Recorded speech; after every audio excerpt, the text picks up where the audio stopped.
Okay, this is an interview with Detective Eric Menconi on Monday, February 23rd, 2014, 9 p.m. at the Livingston County Sheriff's Office. So it's good to see you again, Eric. It's been a while since our football playing days, wouldn't you say? Yes. How's your family doing? Good. They're doing real well. Are your sons old enough to get into football yet? No, I have a 3 and a 5-year-old, and my son's going to start school next year and plans on doing some wrestling. So we'll see how Well, that that'll be goes. good for him. If he's anything like his dad, he'll love sports.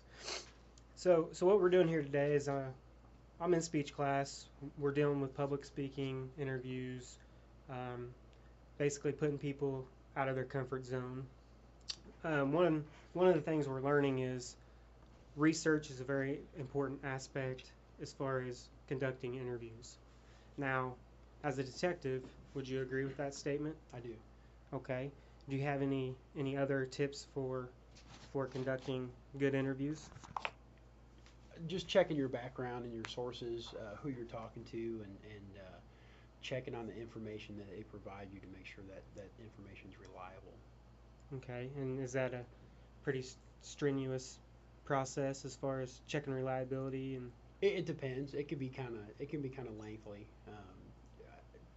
And the law enforcement aspect is extremely important with court processes and hearings I mean because what we do we look for the truth. So right? in every statement and every person we speak to we have to know that what they're saying is the truth. So yeah, it can be kind of a lengthy process.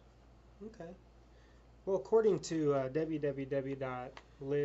www.livecoso.org, in 2002 you finished your law enforcement uh, degree at Moberly Area Community College. Shortly after, you started working for the Marceline Police Department as a patrol officer. Yes. What was your experience like serving the community that you grew up It was unique. It was unique to say the least. It was a good experience. But Marceline was an extremely small community, which made it a little bit more difficult with some of the folks that I had grown up with, and the separation of your personal separation and your ties with those folks had to be set aside to be able to do your job.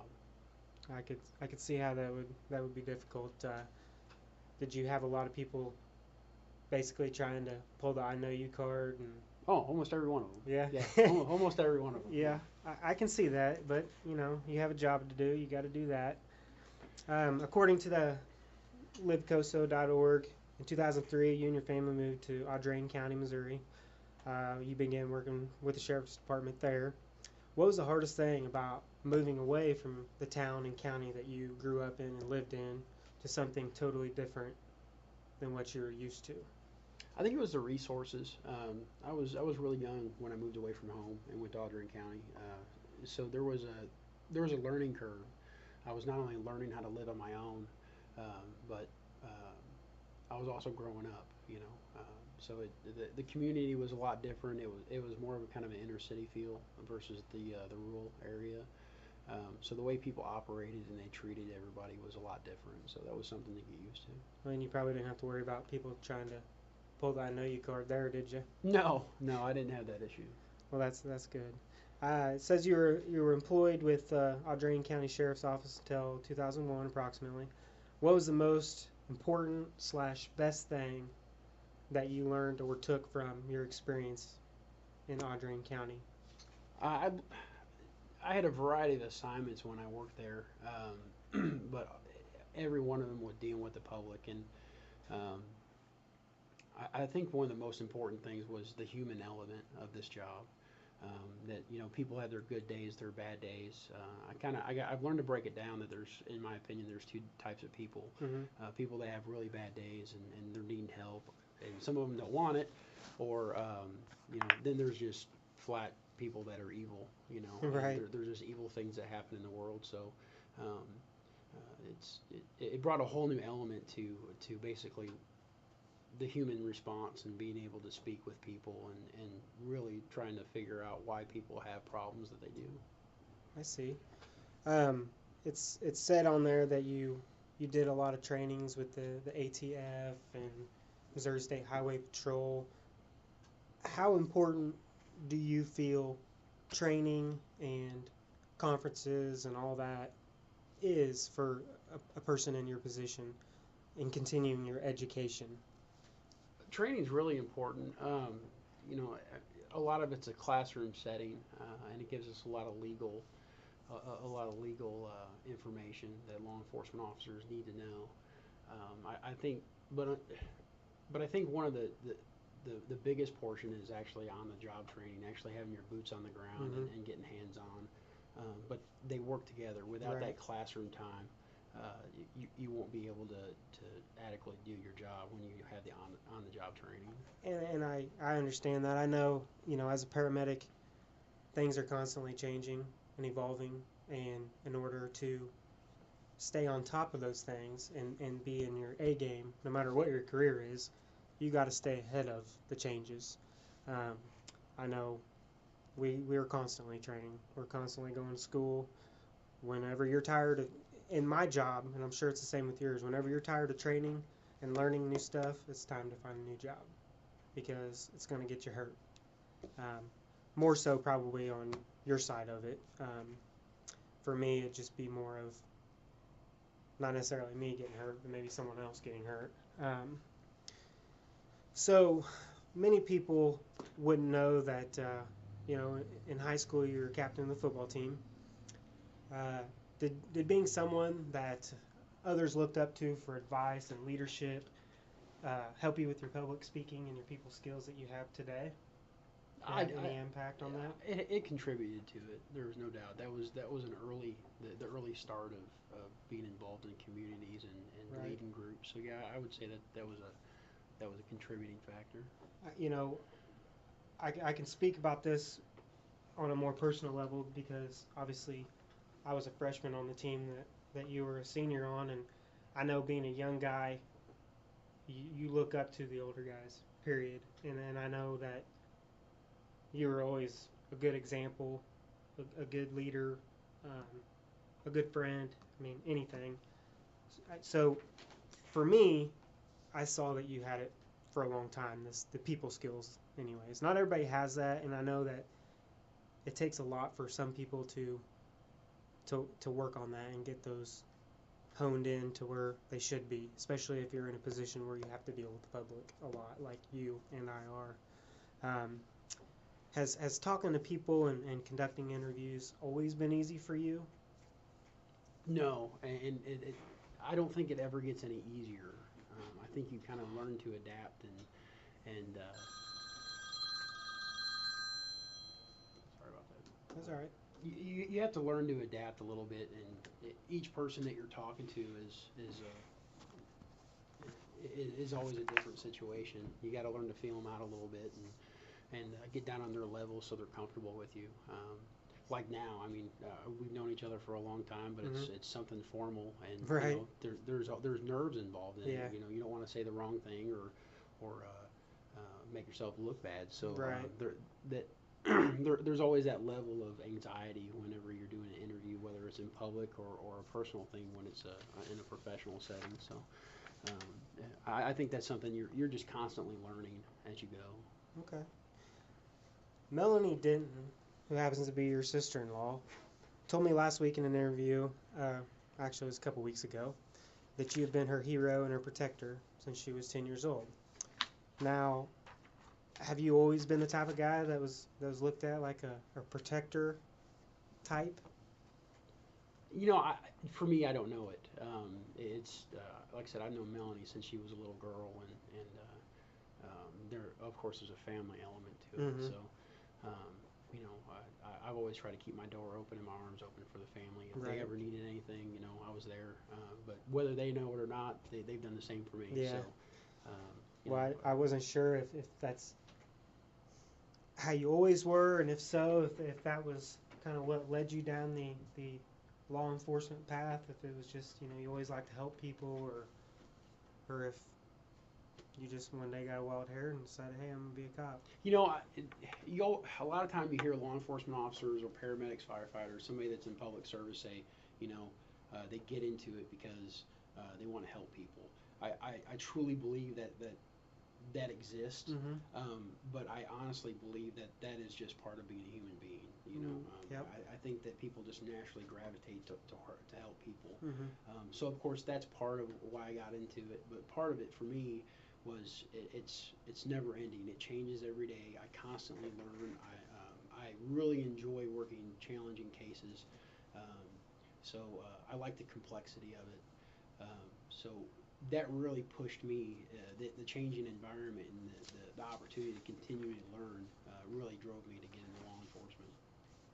See. Well, speaking of challenging cases, in September 2013, you and a coworker solved the case of a 13-year-old boy who had been abducted from his father nearly 13 years ago.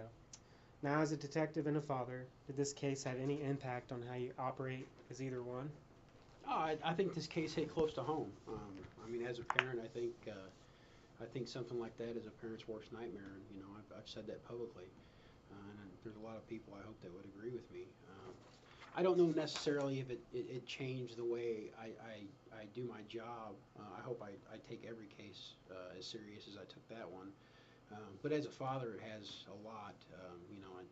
I really try to cover the time with my children as Mm-hmm. much as I possibly can, and Right. spend as much time as I possibly can with them.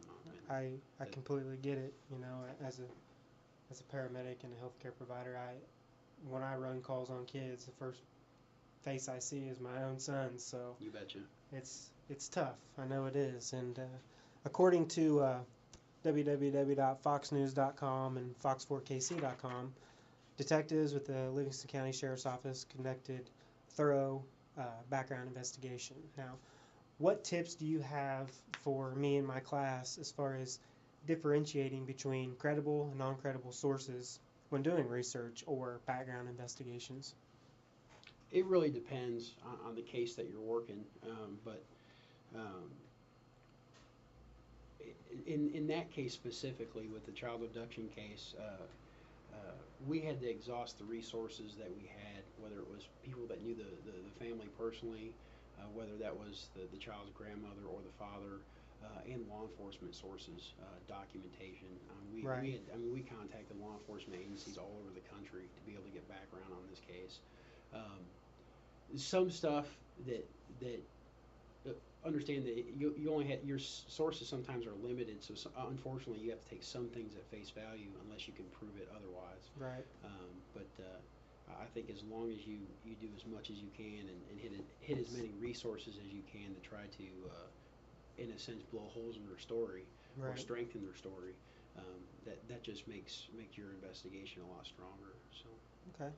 Well, as many people would know, that this case received a lot of local, national media attention. Um, to me, it seemed that you handled it pretty well. Is there ever a time when you're not comfortable talking to the media or public? And if so, what do you do to adjust or make sure that it doesn't show during your presentation? I was extremely uncomfortable. There was no doubt about it.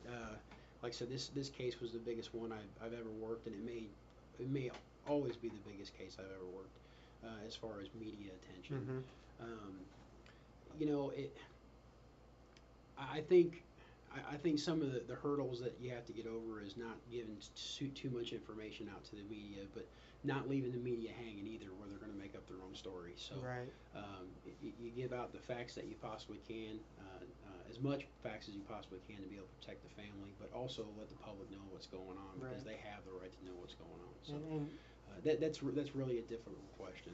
It's right. just you kind of play it by ear, and that's why we talk to our supervisors and what information that we can release. And I'm sure there's some sort of practicing, whether it's in your head, rehearsing, to where you kind of get down what you want to say, but you don't always know what they're going to ask you. Right. Obviously, um, well, any tips like that is definitely helpful to our class. Um, so we've discussed the beginnings of Eric Menconi as captain of the football team to detective for the Livingston County Sheriff's Department. What advice would you give someone looking to follow in your footsteps and serve their community? Um, my advice is never get stale. If you're going to serve the public, that you want to be able to give them the best services possible, and if that means um, trying to contact outside resources to help you, don't be afraid to do that, because if it's something that's over your head, the only thing that you're gonna do is you're gonna hurt the public even worse. So Right. just try. It's almost kind of like I hear people that are salesmen. It's customer service. I believe that. So I go into every case that I work as how can I best how can I close this case in the best situation and make it the best situation for the victim, and so there's not any further trauma. Right. You have to know your strengths and your limitations, and I continually learn that every day. Right. So Well, the more we talk, the more I realize that healthcare and law enforcement aren't really so different at all. no, They're pretty similar. Um, but I do want to take this opportunity to thank you for taking time out of your busy schedule. I know you got a lot of things going on. Your knowledge and insight on law enforcement and public speaking is valuable and will be very valuable to me and my class. So again, thank you very much, Eric. thanks for having me.